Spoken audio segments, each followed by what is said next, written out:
think unfortunately there's sort of a couple of things that happened. I think that we did not get ahead of the positioning of the show. I think that the initial research indicated that the sex and violence element would be the sell of the show. So ABC really wanted to push that. Their research said that that would be the way to get the audience.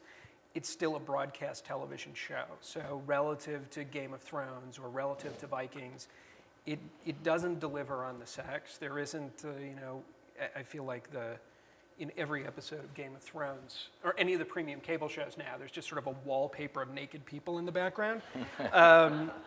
We did not have any of that. I think you saw the raciest shot in the entire show, which was Marav in sort of this sheer nightgown, which you can't see through. So that was about as sexy as it got.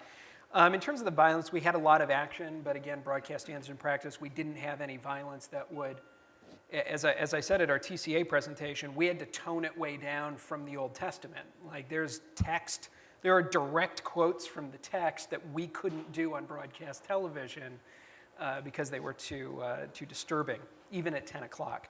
So I think that was, we tried to sell a show that the show wasn't and couldn't be on broadcast. I think the second thing that happened is we had a 10 o'clock slot on ABC, which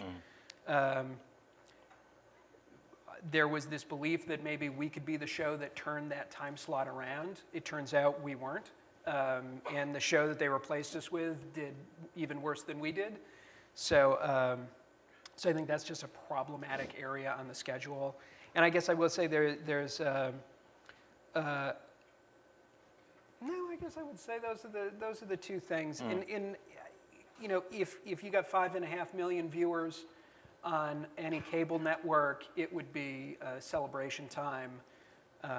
If you got that kind of interest on Netflix or Amazon, I think it would have been party time.